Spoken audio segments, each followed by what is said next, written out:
Selamat pagi guys, berjumpa lagi dengan channel Belajar Baik. Kali ini kita kedatangan tamu istimewa dari Kalimantan Tengah. Silakan Mbak, perkenalan dulu. Hai, kita santai-santai aja ya di sini. Perkenalkan, nama gua Tia Oktarina, biasa dipanggil Tia. Gua bener nih kayak kata masnya dari Kalimantan. Mana tau ada yang nonton? Hai, Kalimantan. Di sini gue udah 3 tahun ya, hampir 3 tahun. Sekarang gue tingkat 3 teknologi industri. Lagi sibuk-sibuknya ngerjain tugas akhir, tapi nggak lupa dong untuk berbagi sama kalian semua. Oke, mantap sekali nih Mbak Tia, keren banget. Di sini ini tamunya spesial nih. Biasanya nih cowok, sekarang ini cewek. Kita video kali ini akan membahas tentang wawancara. Nanti dijelaskan secara jelas sama Mbak Tia. Sebelum itu kita tanya ke Mbak Tia, udah siap nih buat sesi wawancara nih ya?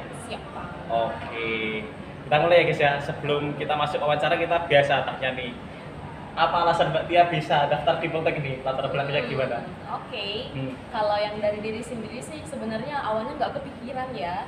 Cuman ibaratnya mungkin kita jangan lupa loh, kadang takdir itu bisa ngarahin loh. Kita nggak tahu ya siapa aja. Iya. Tiba-tiba nih didaftarin sama orang tua, keterima gitu kan. Ya udah jalanin aja seperti itu. Nggak yang ada yang spesifik sih sebenarnya dari segi latar belakang kenapa pengen di sini. Tapi ya udah, mari coba jalanin aja dulu. Tahu-tahu udah sampai tingkat 3 gitu sih. Informasi dulu dari mana berarti? Kalau informasi dulu, gue sih dapatnya dari teman sebelah rumah gitu kan. Kebetulan juga dia udah jadi alumni sekarang, satu tingkatan di atas kami, dia angkatan 33.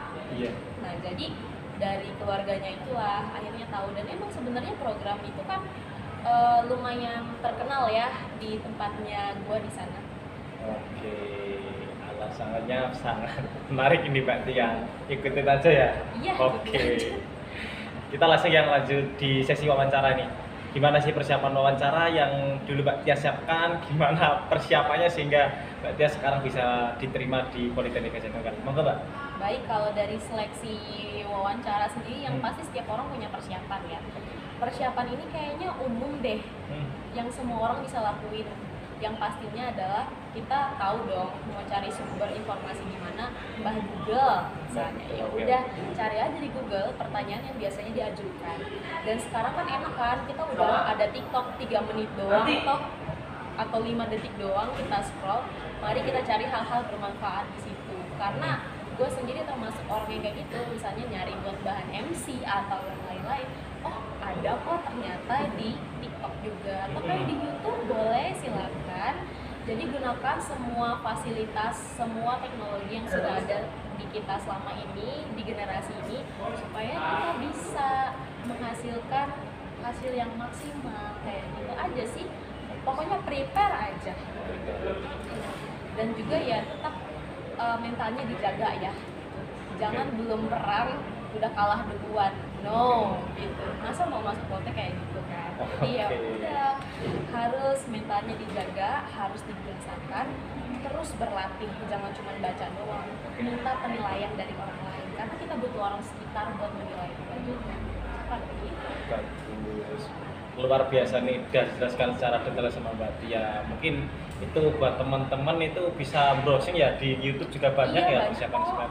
Terus ini Mbak Tia sudah kasih tahu persiapannya, sekarang kita lanjut ke pengalamannya Mbak Tia kemarin pas ngikuti seleksi di wawancara. Mungkin bisa di-share secara singkat ya Pak? Mbak. Kalau wawancara sendiri sih yang pastinya kita ini ya, dari sikap kita, orang kan first impression ya, ngelihat kita tuh kayak gimana, dari situlah orang pasti bisa menilai seperti apa kita. Itu akan mempengaruhi juga sih sebenarnya dengan pertanyaan-pertanyaan yang akan diajukan selanjutnya.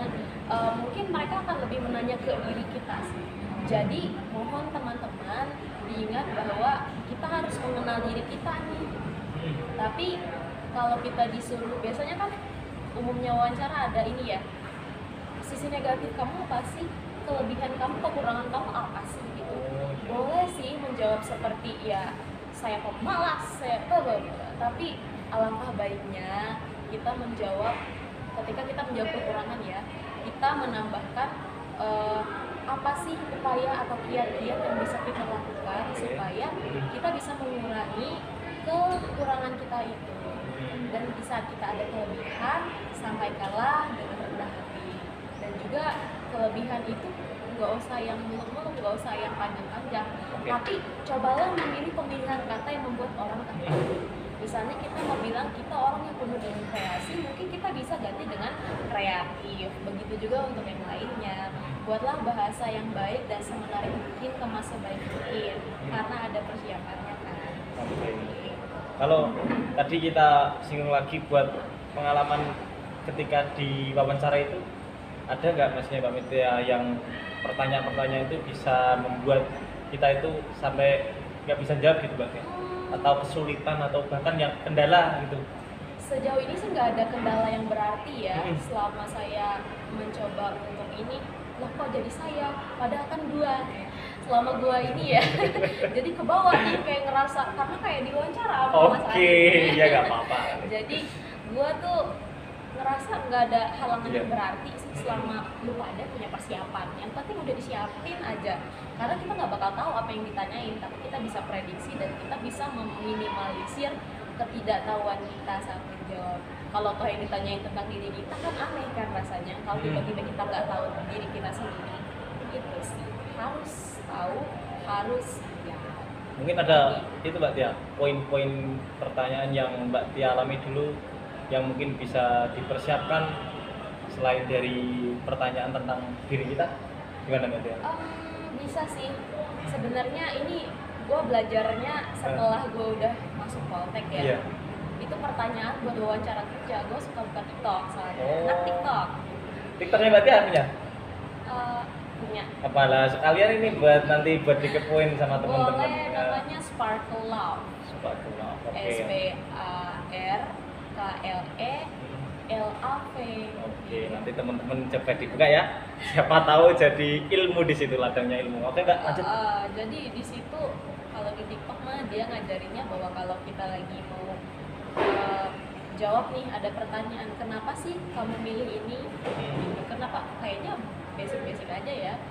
Cuman lebih ke cara menjawab. Cara kita jawab itu harus dikemas dengan baik. Wawancara itu intinya cara menjawab itu tadi ya? Iya. Walaupun pertanyaan model apapun, gimana kita caranya jawab itu tadi? Iya, karena ini dari cara kita menjawab, orang bisa melihat isinya kita. Gimana sih kepribadian kita? Kalau kita ketemu masalah, gimana sih cara kita buat menyelesaikannya? Lebih ke situ sih. Iya. Jadi buat teman-teman nih, poin-poinnya yang paling penting tadi yang pertama udah kita ringkas ya ini ya. Poin-poinnya sikap ini tadi yang Mas Arif tangkap, sikap. Terus cara bahasa penyampaian tadi yang Mbak Tia jelaskan, tadi kan panjang banget ya. Terus yang ketiga itu tadi gimana kita bisa menjawab dari wawancara itu. Mungkin kalau yang kita hadapi sekarang ini di Politeknik Gajah Tunggal tidak jauh-jauh juga dari lingkungan pendidikan ya Mbak? Iya, tidak mungkin jauh-jauh. Atau paling ininya, semisal kamu tidak diterima, kan selalu pasti ada dua sisi kan. Kalau semisal kamu diterima gimana? Loh, semisal kamu nggak diterima, kamu kayak gimana? Mungkin di situ bakal kelihatan cara pikirnya dan bakal kelihatan mentalnya seperti apa sih. Seperti itu. Mantap banget guys. Ini sudah dijelaskan secara rinci ya. Nanti tinggal kalau kurang-kurang cantumkan aja di komentar atau nanti kepoin di Twitternya Mbak Tia tuh udah di share tadi. Oke, lanjut ya guys ya. Gimana tadi udah di share pengalamannya, terus sudah di share persiapannya. Sekarang kita masuk di sesi terakhir. Mbak Tia mungkin punya pesan atau saran buat mereka yang pendaftar Poltek khususnya. Monggo Mbak. Kalau saran dari saya sih ya, saran dari gua, saya lagi. Jadi kalau saran dari gua sih, kalau udah tujuannya mau ke sini, kalau udah tahu tujuan, ya udah realisasikan itu nggak usah yang muluk-muluk gede-gede dari hal kecil. Oh tahu nih bulan ini tahun depan saya mau daftar Poltek, artinya dari tahun ini, dari bulan ini, dari hari ini saya udah bikin goals kecil setiap harinya. Atau ada yang biasanya kalau di ini ya, kalau di kuliah atau teman-teman lain udah pernah bilang nih smart gitu kan, spesifik, artinya kita harus bikin tujuan tuh yang spesifik dong. Oke, masuk Poltek tahun 2000 berapa misalnya, oke langsung di breakdown teman-teman, langsung diurutin mulai hari ini aku mau belajar apa dulu ya, apa gua mau belajar misalnya matematika 1 jam per hari, bahasa Inggris 1 jam per hari, nggak berat kan. daripada SKS dekat hari H, ya itu artinya sama aja keteteran, padahal kan kita udah tahu bisa disiapin dari jauh-jauh hari, seperti itu. Nah, untuk yang lainnya juga kayak kebiasaan lainnya, misalnya kayak kita mau ini kan ada tes fisik misalnya, ya udah jangan digenjot dirinya dari misalnya 1 bulan harus 5 kilo, nggak bisa, harus bertahap, ada text time namanya. Jadi dari awal misalnya dari tahun ini mau daftar tahun depan nih, tahun ini ya udah lari 5 menit dulu, baru sebulan kemudian 10 menit gitu, baru kita tentukan mau berapa lama, mau berapa jauh gitu. Harus dari yang kecil, setidaknya kita bisa 1% lebih baik setiap harinya, itu udah cukup kok, nanti nggak kerasa karena itu adalah sebuah milestone gitu, nggak ada yang simple. Udah tahu mau kesini ya udah siapin gitu. Intinya kan begitu, dan semua orang punya banyak cara untuk persiapan, tinggal gimana masing-masing orang itu.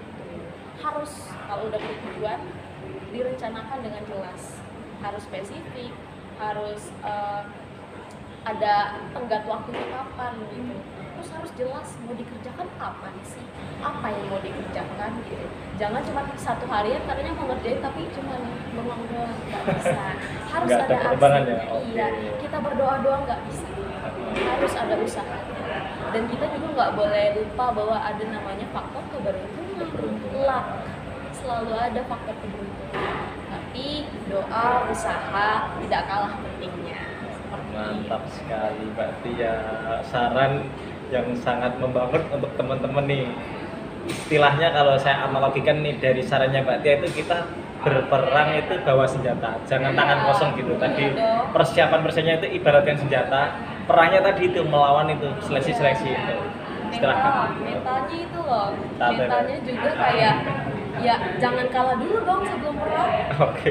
Jangan takut kayak aduh gimana ya kalau nggak berhasil, coba pikir, aduh gimana ya kalau tiba-tiba saya berhasil.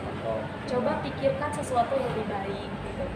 Mindsetnya juga harus lebih diperbaiki sih seiring berjalannya waktu, karena kadang-kadang kita tuh secara nggak sadar pikiran negatif kita tuh akan menjadikan kita orang tersebut gitu loh, yang bener-bener aduh gua jelek gitu, bener-bener jadi jelek nanti gimana gitu loh, karena tuh nggak berpikir yang lebih baik. Kalau misalnya oh ya udah gue cantik tapi nggak yang lebay gimana gitu, oke gue cantik, ada usahanya misalnya merawat diri dan lain-lain, secara nggak langsung loh, setidaknya kalau orang nggak bilang lu jelek, nggak bilang lu cantik, tapi orang nggak bilang lu jelek. Nah semua itu mindsetnya juga harus diperbaiki seperti itu. Oke guys, mungkin cukup itu ya buat pertemuan kali ini, video kali ini.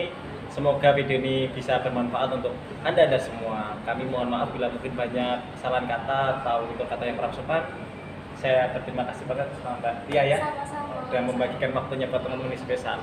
Terima kasih, jangan lupa di like dan di subscribe. Assalamualaikum warahmatullahi wabarakatuh.